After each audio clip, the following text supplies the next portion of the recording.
Yes, Rasco and Disco Beer Review with me, Disco, coming at you with episode 67 of the Rasco and Disco Beer Show. Except this isn't going to be episode 67 as such, not in the normal way anyway. Normally, I upload the footage from our Saturday night Instagram IGTV beer chat show onto YouTube on a Monday night, just as a little replay, just for added footage if you've missed it on Instagram, or just don't do Instagram, some would say arguably correctly. But I put it up on here, and normally this is what we look like in this little small screen.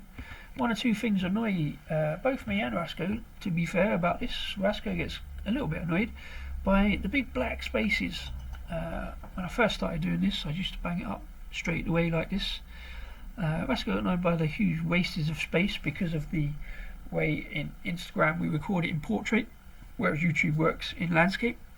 The other thing that annoyed me about it was the fact that everything's back to front in Instagram. As you can see there, the lettering on the t-shirts reads back to front.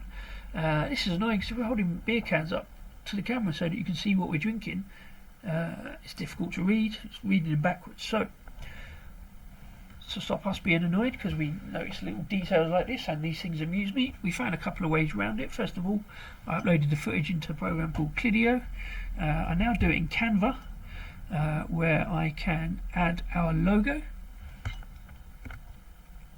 and tidy up the black spaces to each side, add some captions in as necessary, and make it all look much prettier. Well, we think so anyway. However, this week things didn't quite go to plan. This is what it would have looked like. As you can see, there's no footage in there. Now, the reason for this is this. Yes, Rasco and Disco Beer Review with me, Disco. No Rasco. Sounds Rasco tonight, I'll tell you why.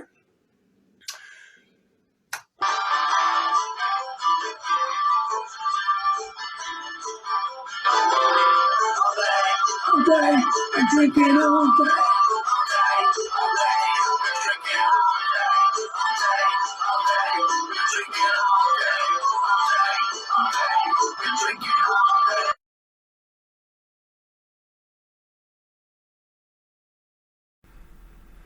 Yeah, so that happened.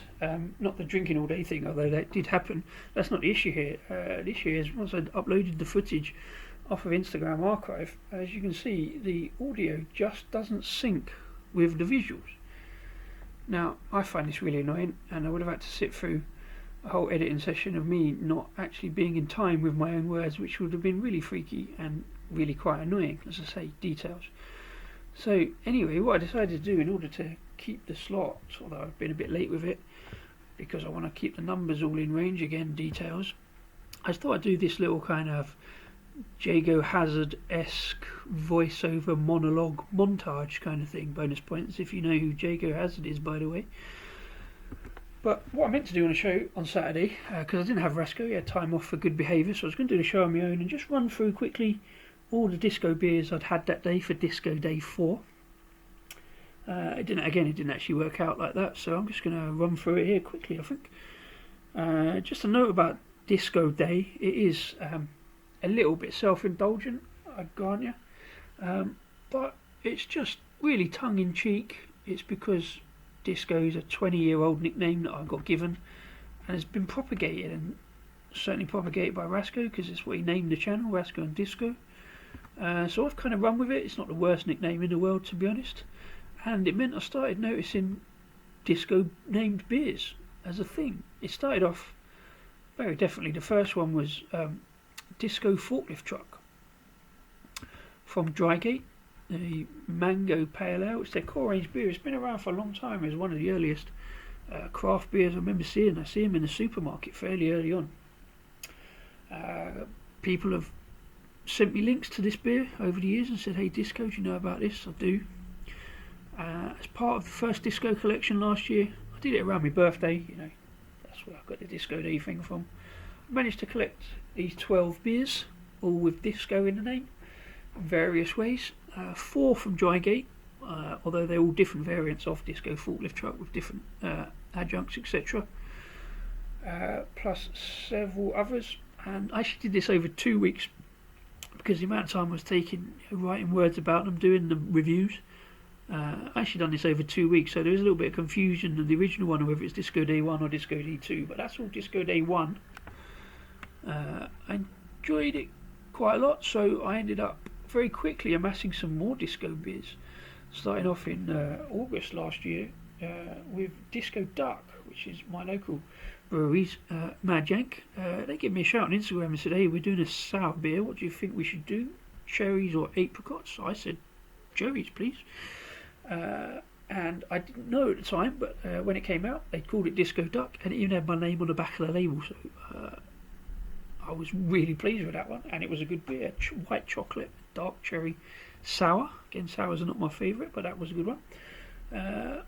Supplemented there by yet another go at Drygate, a double disco in cans this time rather than bottles before, plus some other good stuff on that lineup. So I did that just before Christmas of last year. Haven't had quite so many this year, following on from that 20. This year's Disco Day around my birthday in July, and it had the 4 there, as you can see. New ones from breweries I've not had before. Good Chemistry with Disco Fizz, another sour, fruity sour, and also the first can from Polly's I'd had, Disco Infiltrator. Really enjoyed that double IPA from Full Circle. Always do good beers out of Newcastle, and I'm surprised because I'm not a big fan of dippers either, double IPAs, but that was really nice and soft, and pineapple tropical fruit flavours, finishing off with that big low-key barrel-aged project 10% stout. So having done those, again quickly amassed this one, and very quickly realised I was going to have to do Disco Day 4, so I slotted that one in before Christmas again. This was the final lineup. Well, it wasn't the final lineup. This is the lineup I did on Saturday, but because I'm a bit of a doofus and I was a bit too excited about that Neon Raptor one, I actually completely forgot about this one, the Cosmic Disco Egg. So halfway through, in fact after I'd had the Neon Raptor, I actually slotted that one in. So is the final lineup, the final lineup, or how it would have looked if I'd done it properly in the first place. As for the beers in that lineup, I started off with Disco Pogo Stick, back to Drygate again. Another variant of Disco Forklift Truck, still the Mango Pale Ale, only with a lot more mango, but we've added passion fruit, orange and guava, 5.1%. That's why I started with it. I was really keen to see what the new variant tasted like, especially in a 440 can. Sometimes hope can overtake reality, or rather expectation can be overtaken by reality, and it's not always as good as you expected, and this one wasn't. There was a lot more fruit in it. I was really pleased with the fruit content. Never sure about passion fruit and guava in a beer. I always find it's kind of a flavour that doesn't sit quite right. There was a certain oddity to this one, slight over hop burn. I don't want to use the word astringency because that's probably not quite right, but there was a sort of burr at the back that I wasn't too happy with. I probably didn't say that on the review that I posted on Instagram. Do generally look for the positives, but on reflection, it definitely wasn't the best beer of the lineup. It was okay. It had a nice creamy head, really good lacing down the glass. So it probably was a good beer. Maybe it just wasn't the flavour. Maybe with the passion fruit and guava didn't quite sit right for me. I was fairly pleased to move on quickly. Again, hope or expectation over reality. This is where that got affected in a good way, because this was a blinding beer. Absolutely brilliant beer. Not that keen on double IPAs. I say usually find them too much hoppy, especially ones with Citra in, as this did. It's got Citra and Strata as the hop, over a base of Maris Otter, wheat malt and oat malt. The oat's giving it a nice pillowy, soft, smooth mouthfeel.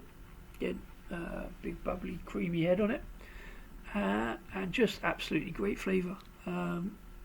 For me, anyway, you should, they say, drink certainly double IPAs, any IPAs, hoppier beers, fresh, because the hop fades.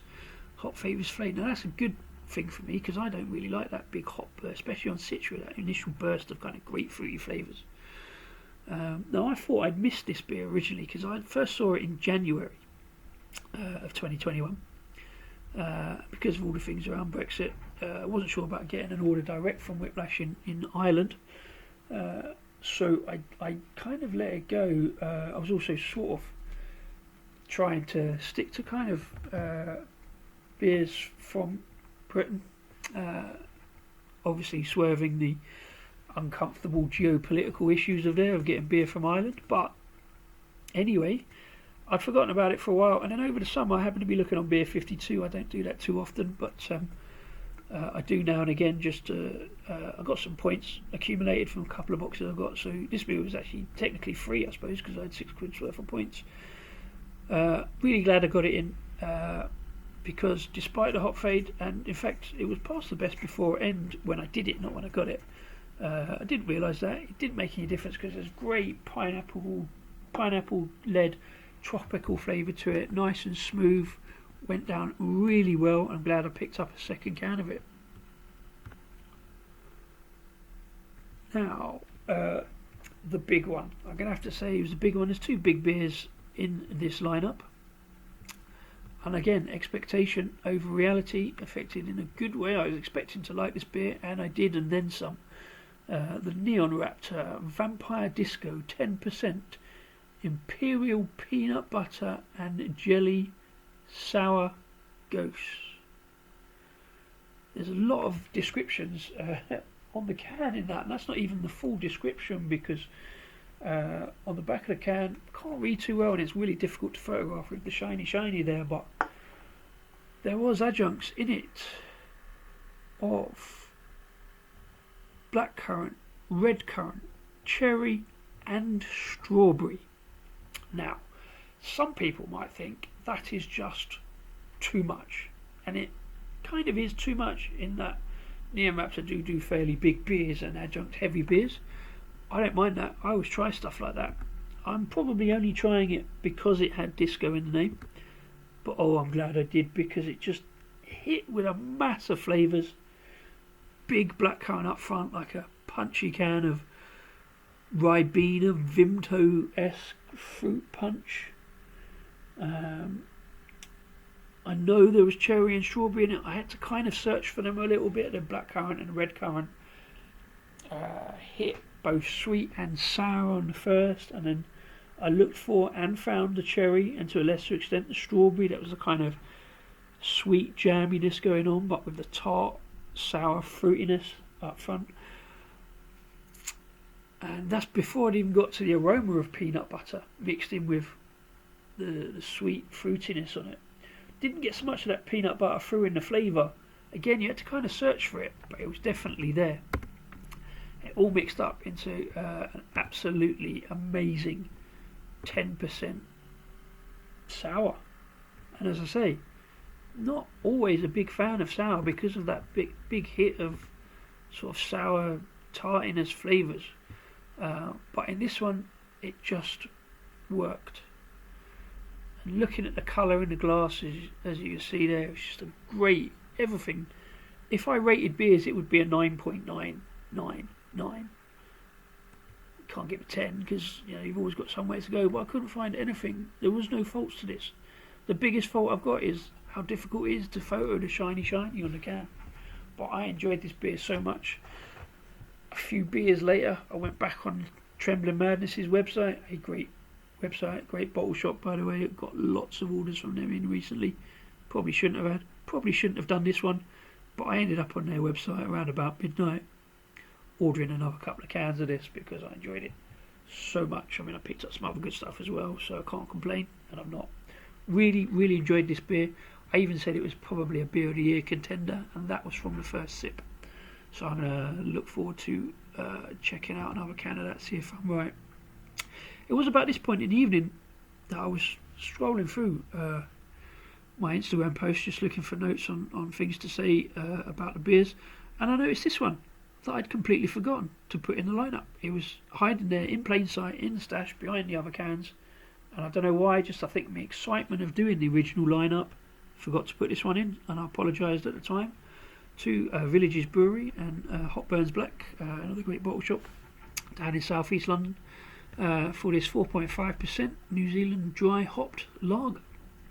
It's actually quite fortuitous I put it in there because it meant coming off the back of the 10%. I've dropped down the ABV a little bit, so it's something nice and fairly light and a lager. I don't normally, or didn't used to, swap between different styles, going up the ABVs, coming back to a lager, but this worked. It is a really nice, easy drinking pale lager, light, tasty, a little bit of lemony, citrusy notes, some good malty characters on it. Sat really nicely in the middle in the end. Cosmic Disco Egg. I'm not quite sure what one of those is. There's probably some references to that, but I missed that one. I missed the film references in the Vampire Disco because I don't watch films, but you guys will know what that is. So, moving up a notch into the last few beers. I left the Pomona Islands. I probably should have done these first, actually, I think. The lightness the way to go in the middle, but first ever Pomona Island order. I know Rasco's had a few. But I've always sort of swerved them because quite a lot of pales, IPAs, double IPAs, triple IPAs, they don't really I should try them, but they don't always interest me a lot. But because these ones have got disco in the name, slightly cheating here because it's discotheque and not just disco, but it's, all the same. And I'm often heard to say when I'm cracking really bad jokes on other people's streams, crap gags a go-go, get your crap gags here. So discotheque a go-go sounded good to me. It's a decent one, quite light, pillowy, quite a gentle taste, wasn't massively hoppy. Again, that was probably my expectation and surprise. Quite juicy, hints of pineapple, a little bit of citrus, lemony notes going on, quite balanced, quite drinkable. I don't think it was amazing or stood out, but it was a perfectly decent session beer. It was only 5.6%, probably could have one or two of them on the session. It didn't actually last that long in glass, and I'm moving on to the bigger stuff because I'm looking forward to the big finish. For that second ever Pomona Island beer is Interstate Free Disco, an 8.5% double IPA. Again, having had the Disco Mystic and really enjoyed it as a double IPA, I was expecting big things for this one. Personally, I didn't get it. Definitely full-bodied, got the strength of an 8.5% double IPA. I said it was quite perplexing in makeup. They sort of didn't quite fit for me. I think it's because of the double IPAs and the extra hop flavour that doesn't really work for me. But I powered through it. It was a good beer, don't get me wrong. I never say because I don't like it it's not a good beer. It's coming out of Pomona Island, we all know it's a decent beer, so probably enjoyed the pale ale rather than the double IPA for drinkability. But yeah, powered through that because I wanted to get on to the big finish, which, having done a bit of drinking all day, I ended up not actually posting a picture of. I put the wrong picture on the Instagram post, and it is the Death by Disco. Should have put this picture up. By Hand, which is a brewery from Norway. Again, I did say I was trying to stick with the British beers, but this one did intrigue me. Picked it up in a order from Otter's Tears, which is a beer shop, online beer shop that I've not previously used, but they have some good stuff on there. So I managed to get an order in. Picked up some of these Death by Disco. It is a 10% bourbon barrel aged imperial blueberry milk stout. Don't need the word imperial because I've said 10%, but again, it was a good solid stout. There was some blueberry notes. Again, I don't know how long this has been hanging around, but there was some blueberry notes to it. It was a good strong barrel aged beer. Had Had that kind of spirity edge to it you get with a barrel-aged beer. By this time in the evening, though, I couldn't actually do any words. I just wrote on Instagram words to follow, and these are the words that have followed it, really. Because I never got back to writing about it. I was doing the show. And yeah, I kind of ran out of words on the day. Thankfully, Kevin, Shark Home Brewing, sort of saved the day, jumped on. We had a good chat with an hour and a half chat in the end of the show, and I really enjoyed it. Just about managed to save it, although not properly. It went into the IGTV tab, not on our main board, but I had a great day. Really enjoyed checking out the Disco Beers. I only meant to do a 10-minute video. Now this has gone on a little bit longer. But as I say, it's to get the slot for the episode 67 panel on our YouTube. If you want to give me any more suggestions for any other disco beers, if you want to comment on any of these, comment down below. I'm happy to take suggestions for any other disco beers, preferably UK, but also overseas. I know there's a whole bunch in America and there's some in Croatia that I've looked at, but haven't been able to get in one way or another. But if you see any other UK-based disco beers, do let me know, either on Instagram, direct message, or Twitter, or indeed in the messages down below this video. That was our montage of episode 67 of the Rasco and Disco Beer Show. Look out for the next episode Saturday night on Instagram, and usually be up here on YouTube on a Monday night and for hereafter to watch afterwards. Thank you very much indeed, and cheers.